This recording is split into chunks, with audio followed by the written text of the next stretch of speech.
You know, sometimes you come across something on the internet of which you don't know that it will change your life. Well, that, or at the very least, it'll have a very large impact on what kinds of media and content within that media you consume and enjoy. I'm talking about fandom, okay? Sometimes you come across something on the internet, become a fan, and it has an unexpectedly large and profound effect on how it changes your cultural profile.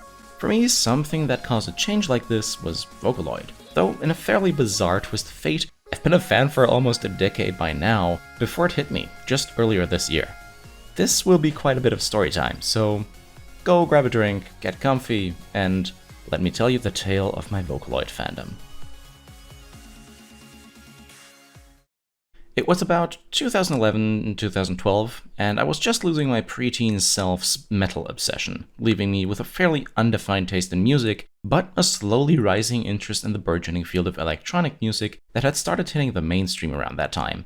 Now, to those of you who know me, this may not come as a surprise, but something that happened a lot to me about things I got into around that time was that I ended up caring about many things others cared less about, with my primary interest in this case turning towards the technical side of electronic music, mixing, sequencing, the various kinds of synths, etc.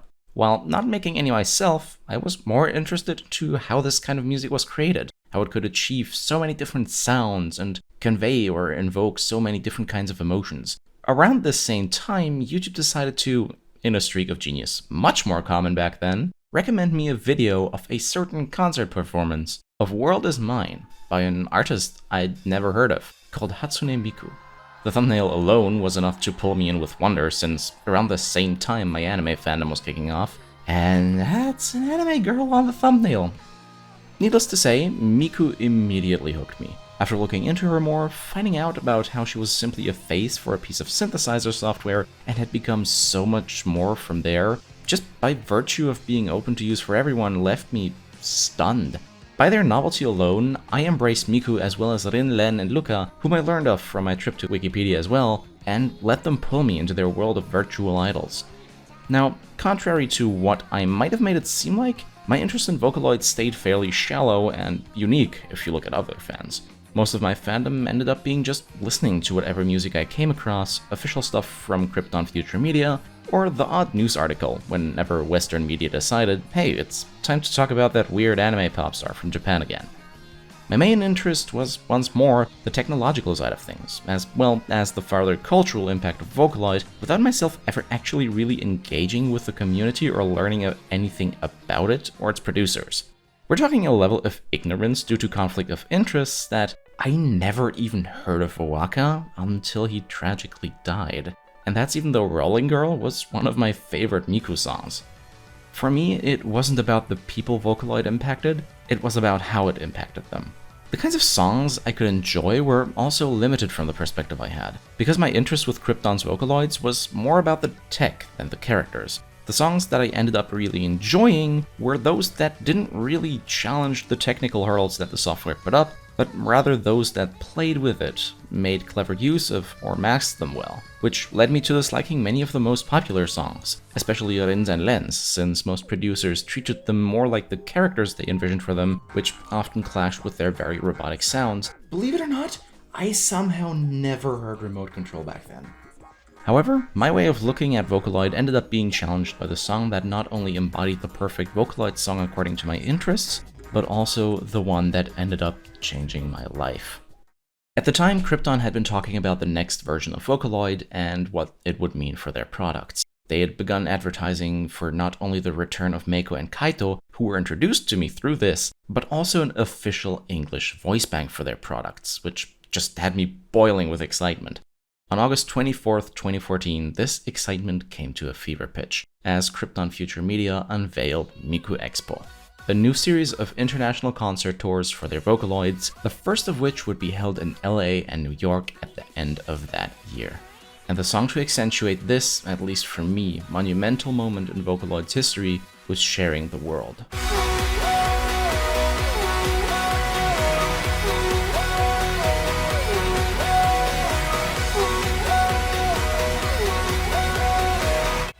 The first song using the English voice bank, which wasn't even publicly available back then, perfectly capturing its flaws in its song's high-octane, upbeat electronic sound, headlining the first major overseas appearance of Vocaloid with lyrics about Vocaloid connecting people through music, no matter who or where they are, about being passionate and bringing positivity into the things you love. With this song and these announcements, I began putting everything I could into trying to somehow get to one of these two concerts. By that time, I was almost 15, having learned a lot more about pop culture. I'd learned that traveling far distances for something like a concert was not uncommon. But I was still at the point where I myself had little regard to financial management, so while I knew it was unlikely, I held on to the idea of attending.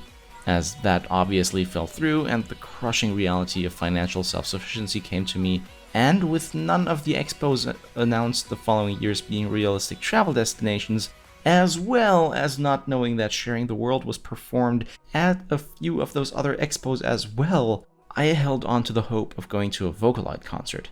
But the wish of experiencing what to me was the perfect Vocaloid song morphed into nothing but a dream in my mind. Fast forward to 2018, where all this would come rushing back to me, as Krypton announced their Vocaloid's first international tour near the Prime Meridian, the first Miku Expo in Europe.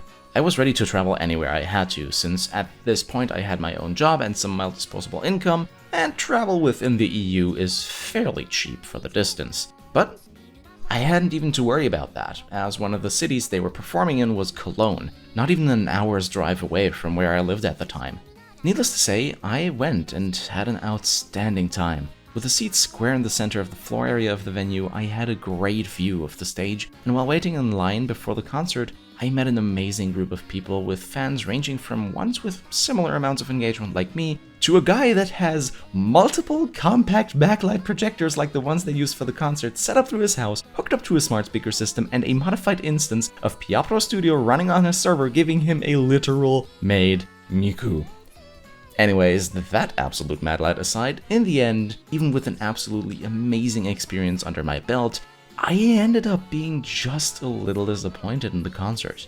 The setlist was a little weak, and in retrospect, I'm glad I wasn't the only one to feel that way. The audience was an absolute snore, and while I didn't go in with the hope of hearing it, there was a distinct, stinging lack of sharing the world.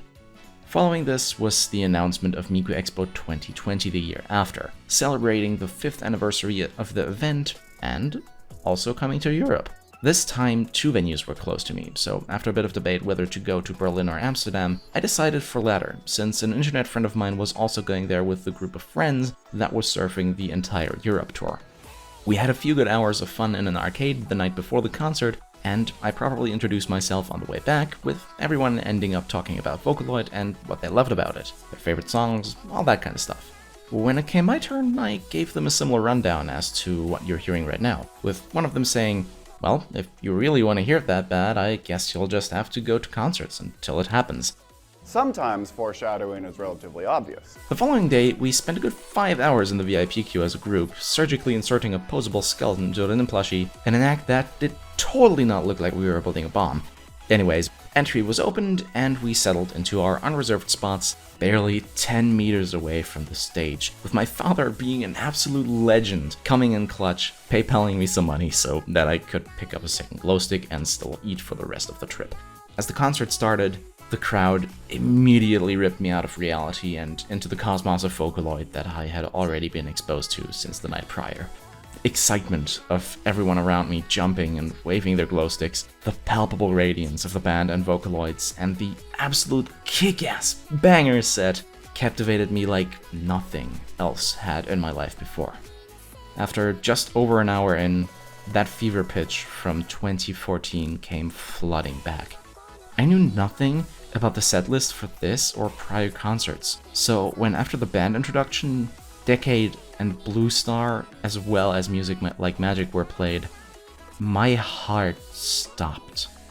Until then, I was under the ignorant impression that event theme songs were relegated to only being played at their respective events, but that wall was now demolished, lighting a flame of hope in my heart. The set ended shortly after, but anyone will tell you that the encore is basically programmed at a Vocaloid concert. So, after over 5 minutes of the exhaustingly monotonous anti-silence of cheering for an encore, destiny would take its course.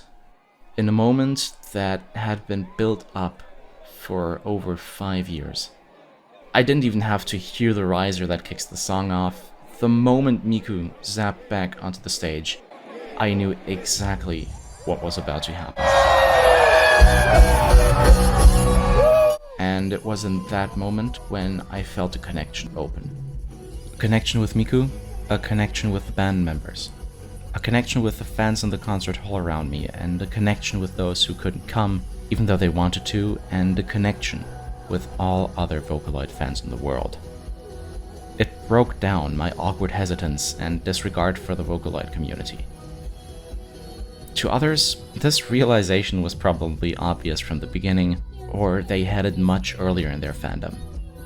But for me, in that moment, I felt that not only had Miku's voice always been with us, showing us a glimpse of the future of music production, freeing our souls and connecting our feelings of endless love for music and Vocaloid, and sharing with us not only her world, but also the first sound of the future.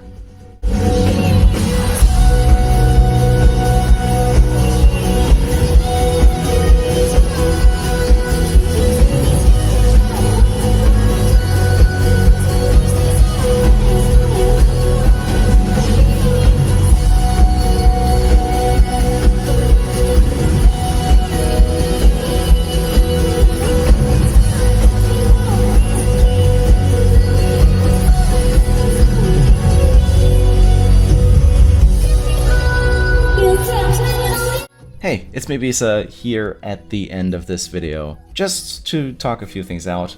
First and foremost, a huge, gigantic special thanks to ubnubmaster, or just ubnub, for giving me the final push to really make this video. He has been making Vocaloid content for almost a year now on YouTube here.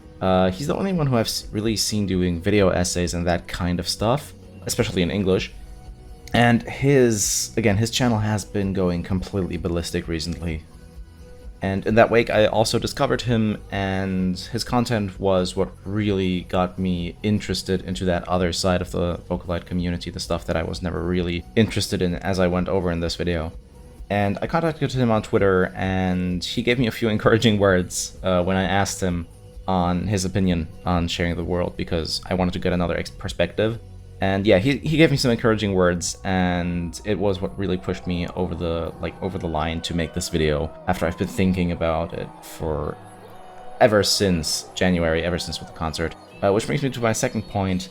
If you if you look at the fan cam footage that I've been using to show the concert for this video, you can actually hear me hit the ceiling at the beginning of sharing the world if you know exactly what to listen to. So have a look at that. There are subtitles. It'll be on your right ear if you've got stereo headphones on, or stereo speakers or whatever. Best heard with headphones because it's also going to sound fairly far away. I'm not that close to the guy holding the camera. But yeah, check it out. There will be subtitles so you know what to listen for. And also, again, just huge thanks to ubnubmaster. Check him out. His links are in the description, his Twitter and his YouTube. Subscribe, check some of his videos out. It's absolutely fantastic stuff. My name is Bisa, and have a good one.